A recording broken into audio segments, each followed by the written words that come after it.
प्रभु Yes, sir. Krishna नाम धन्यवाद हो प्रभु महादय प्रकाश कले विविध दया माने पर्यंत बंची रहीछु एवं प्रभुंकर गौरव करुछु प्रभुंकर पवित्र उपस्थिति आज सुंदर वाक्य द्वारा मध्य से हमको परिपुष्ट करियछंती तृप्ति करियछंती कि प्रभु मो जीवन रे सेवा कार्य रे करथिबा महत् विषय को तांकरी गौरव निमंते कहिबार अपूर्व सुजोग दियछन सेतिपय म प्रभु यीशुଙ୍କ नामରେ धन्यवाद କରିବା संग आपण मान समस्तଙ୍କ ମଧ୍ୟ प्रातकालीन सभा उपस्थित प्रत्येक दास दासी ख्रीष्ट विश्वासी भाई भणी समस्तଙ୍କୁ आम परिवार तरफ आउथरे नमस्कार जणाए प्रेज द लॉर्ड प्रभुଙ୍କ नामରେ धन्यवाद हो थरकर घटना गोटे संपूर्ण हिंदू गाँ और से हिंदू गाँ मध्य प्रभुंकर वाक्य नहीं मु पहुंची थी जो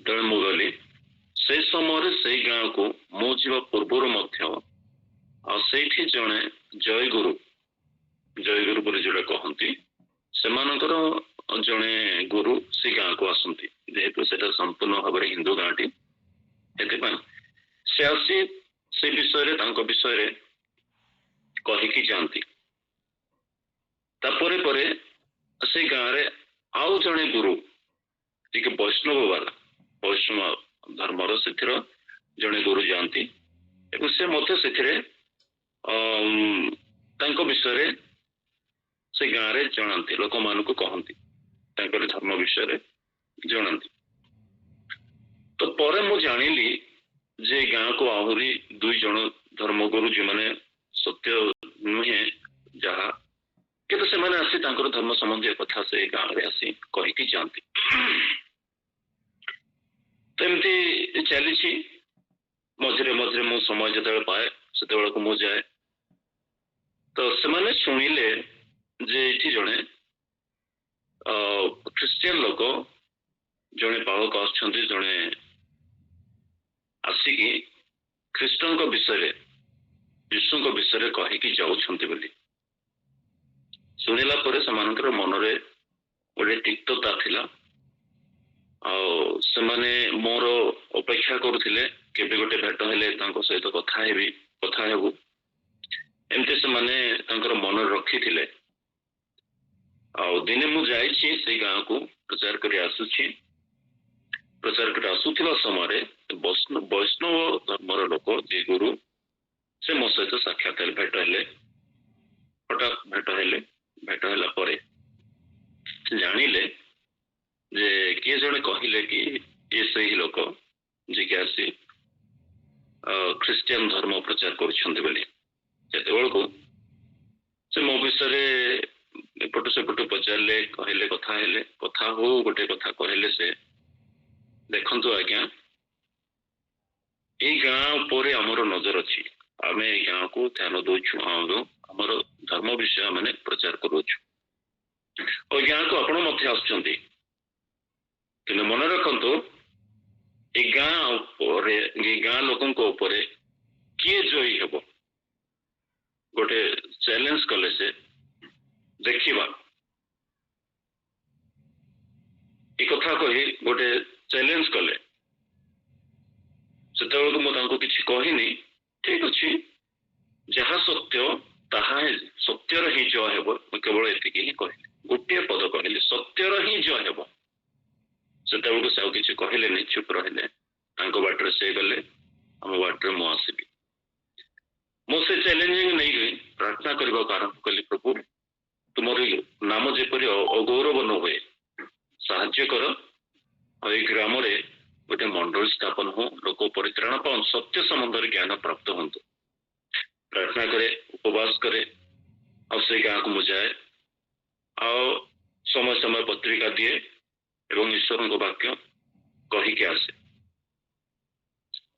बेसी नहीं 2 मास सेमती भाव बीतीगला धीरे धीरे 2 मास पर से दुईटी दलर लोक जो मैंने आसुले जयगुरु एवं से वैष्णव वाला 2 जन को से घोड़ाई देले प्रेज द लॉर्ड प्रभु का नाम धन्यवाद हो आओ प्रभु यीशु को से व्यक्तिगत त्राणकर्ता प्रभाव ग्रहण कले 3टी परिवार एका सांगे 3टी परिवार प्रभु विश्वास कले ग्रहण कले बपतिस्मा ने ସେମାନଙ୍କର ଆସିବାର ଲଜ୍ଜିତ ହେଲେ ଏବଂ ସେ ଗାଁକୁ ଆସିଲେ ନାହିଁ। ତ ଏଇଭଳି ଭାବରେ ପ୍ରଭୁ ସେଇଠି ମହତ୍ କାମ କଲେ ଏବଂ ତାଙ୍କର ନାମ ଗୌରବ ହେଉ। ସେଇ ଗାଁ ଦିନେ ମୁଁ ଗୋଟେ ଗାଁ ଆଉ ଗୋଟେ ଗାଁକୁ ଯାଇଥିଲି ଆଉ ଗାଁରୁ ଫେରୁଥିବା ସମୟରେ ସେତେବେଳକୁ ରାସ୍ତାଘାଟ ସେଇ ଗାଁ ପାଇଁ ରାସ୍ତାଘାଟ ନଥିଲା। ଯେତେବେଳେ ଫେରୁଛି ଖରାଦିନ, କିନ୍ତୁ ଖରାଦିନ ହେଲେ ହେଁ ଏତେ ମେଘୁଆ ହେଇଗଲା ଆଉ ବର୍ଷା ଅନ୍ଧାର। ରାତି 10ଟା ବେଳକୁ ମୁଁ ଫେରୁଛି, ଏମିତି ସମୟରେ ଘଡଘଡି ବିଜୁଳି ବର୍ଷା ଅନ୍ଧାର, ଏବେ ମାନେ ରାସ୍ତା ଗୋଟେ ପାଦ ଆଗକୁ ପକେଇବାର ଦୁଶୁ ନାହିଁ। ରାସ୍ତା ଟିକେ ଜଙ୍ଗଲ, ଛୋଟ ଛୋଟ ଗଛ ଗୁଡାକ ଅଛି, ଅନ୍ଧାରିଆ ରାସ୍ତା ଏବଂ ନାଳ ଗୁଡାକ ଅଛି, ଗାତ ପରି ନାଳ। ତ ଯଦି ଟିକେ ଗୋଡ ଖସିଯିବ ପଡିଯାଇ ହେବ, ତ କେତେ ଦୂର ଗାତର ଭିତରକୁ ଯାଇ ହେବ। ଏଇଭଳି ରାସ୍ତାରେ ଆସୁଛି ଏକୁଟିଆ, ଆଉ ସେ କିଟି କିଟି ଅନ୍ଧାର ପାଇଁ ମନରେ ଗୋଟେ ଭୟ ହେଉଥିଲା। ଏକ ତରଫ ଭୟ, ଅପର ପାର୍ଶ୍ୱରେ ପ୍ରାର୍ଥନା କରୁଛି, ପ୍ରଭୁ ସାହାଯ୍ୟ କର, ଏ ପାଗରୁ ଏ ଅନ୍ଧାରରୁ କେମିତି ଯିବି, ଏକୁଟିଆ 6 କିଲୋମିଟର ଯିବାର ଅଛି ମତେ। ପ୍ରାର୍ଥନା କରି ଆସୁଛି, ଟିକେ ଦୂର କମ୍ ସେ କମ୍ ଗୋଟେ 0.5 କିଲୋମିଟର ଆଗକୁ ଆସିଲା ପରେ ମୋ ପଛ ଆଡେ ଗୋଟେ ଅତି କମରେ ଗୋଟେ 10-12 ଜଣ ଲୋକ ଚାଲୁଛନ୍ତି। ଏତେ ପାଟି ହସ ଖୁସିରେ ସେମାନେ କଥାବାର୍ତ୍ତା ହେଇ, ବହୁତ ଜୋରରେ କଥାବାର୍ତ୍ତା ହେଇ, ହସ ଖୁସିରେ ସେମାନେ ଆସୁଛନ୍ତି। ଯେତେବେଳେ ଏ ଶବ୍ଦ ସେମାନଙ୍କର ଶୁଣିଲି, ସେତେବେଳକୁ ମନରେ ଗୋଟେ ସାହସ ମୁଁ ପାଇଲି, ଆରେ ଏତେ ଲୋକ ମୋ ପଛରେ ଆସୁଛନ୍ତି। ତ ସେ ସମୟରେ ମୁଁ ସେମାନଙ୍କ ସହିତ ମିଶିବା ପାଇଁ ଇଚ୍ଛା କଲି, ତାଙ୍କ ସହିତ ମିଶିଯିବି। ତାପରେ ଭାବିଲି, ମାନେ ତ ଏତେ କଥାବାର୍ତ୍ତା ହେଇକି ଆସୁଛନ୍ତି, କାହିଁକି ଏମାନଙ୍କ ସହିତ ମିଶିକି ଯିବି। ମୁଁ ଯେମିତି ଆଗରେ ଚାଲିଛି, ତ ମୁଁ ଚୁପଚାପ ମୋର ଆଗରେ ଚାଲିବି।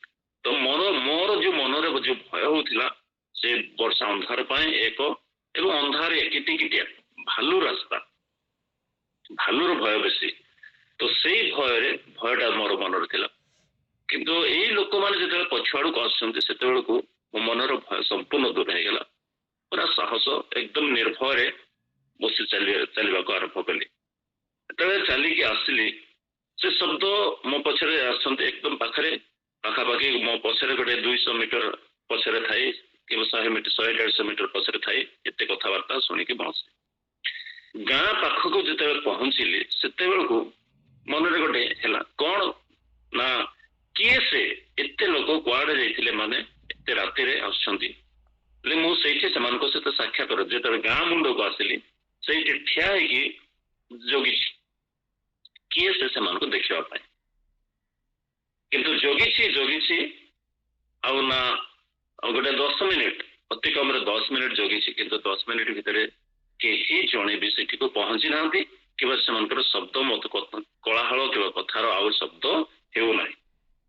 ତାପରେ ମୁଁ ମନରେ ବୁଝି ପକାଇଲି ଯେ ଏଇ ଯୋଉ ଭୟ ସମୟରେ, ଅନ୍ଧାରିଆ ରାସ୍ତା, ଜଙ୍ଗଲିଆ ରାସ୍ତାରେ ଏକୁଟି ଆସୁଥିବା ସମୟରେ ପ୍ରଭୁ ହିଁ ଆପଣା ଦୂତ ପଠେଇ ମତେ ସାହସିକ କରି ଗାଁକୁ ପହଞ୍ଚାଇଲେ। ମୁଁ ସେଇଠି ପ୍ରାର୍ଥନା କଲି, ଠିଆ ମୁଁ ପ୍ରାର୍ଥନା କଲି, ପ୍ରଭୁ ମୁଁ ତୁମକୁ ଧନ୍ୟବାଦ ଦଉଛି। ମନର ଯୋଉ ଭୟ ଥିଲା, ଆଉ ଏଇ ଅନ୍ଧାରର ବର୍ଷା ହେଲାନି, 1, 2ରେ ମନର ଯୋଉ ଭୟ ଥିଲା, ଭାଲୁ ଭୟ, ଆଉ ସେଇଥିରୁ ତୁମେ ମତେ ଉଦ୍ଧାର କରି ଗାଁକୁ ପହଞ୍ଚାଇଲେ, ଧନ୍ୟବାଦ କଲି। ତ ମୁଁ ପ୍ରଭୁଙ୍କୁ ଧନ୍ୟବାଦ ଦଉଛି ଏଇଥିପାଇଁ କି ପ୍ରଭୁଙ୍କ ଲୋକମାନଙ୍କୁ ପ୍ରଭୁ କେବେ ଲଜ୍ଜିତ କରନ୍ତି ନାହିଁ ଏବଂ ସେ ତାଙ୍କର ନାମକୁ ଅଗୌରବାନ୍ୱିତ ହେବାକୁ ଦିଅନ୍ତି ନାହିଁ। ଯେତେବେଳେ ସେମାନେ 2ଟି ଦଳର ଲୋକ ସେଇ ଗାଁରେ ରହି ଆସି ପ୍ରଚାର କରି ଯାଉଥିଲେ, କିନ୍ତୁ ଅବଶେଷରେ ସେମାନେ ତୋଡ଼ା ଖାଇଲେ। ମୁଁ ଗୋଟିଏ ଶବ୍ଦ କହିଥିଲି, ସତ୍ୟର ଜୟ ହେବ। ଆଉ ଆଜି ସେଇ ଗାଁରେ ମଣ୍ଡଳୀ ସ୍ଥାପନ ହେଇଛି, ଅନେକ ଲୋକ ଉଦ୍ଧାର ପାଇଛନ୍ତି। ପ୍ରଭୁଙ୍କୁ ମୁଁ ଧନ୍ୟବାଦ ଦଉଛି। ପ୍ରଭୁ ମୋର ସେବା କାର୍ଯ୍ୟ କ୍ଷେତ୍ରରେ ଏବଂ ଏଇ ଯାତ୍ରାରେ ସାହାଯ୍ୟ କରିବେ। ପ୍ରିୟ ଲୋକମାନେ, ମୁଁ ଏଇ କଥା କହିବା ପାଇଁ ଚାହେଁ, ଆପଣମାନଙ୍କୁ ଉତ୍ସାହିତ କରିବାକୁ ଚାହେଁ, ଆମମାନେ ଯୁଆଡେ ଯାଉ ପ୍ରଭୁଙ୍କର ଅନୁଗ୍ରହ ନେଇକି ଯାଉ, ପ୍ରଭୁଙ୍କ ସାଥିରେ ନେଇଯାଉ, ପ୍ରଭୁଙ୍କ ସହିତ ଯେତେବେଳେ ରହୁ ଏବଂ କାର୍ଯ୍ୟ କରୁ, ସତ୍ୟର ସବୁବେଳେ ଜୟ ହେଇଥାଏ। ପ୍ରଭୁ ଛୋଟ ସାକ୍ଷ୍ୟ ଦ୍ୱାରା ଗୌରବ ପାଆନ୍ତୁ। ଆମେନ୍। ଆମେନ୍।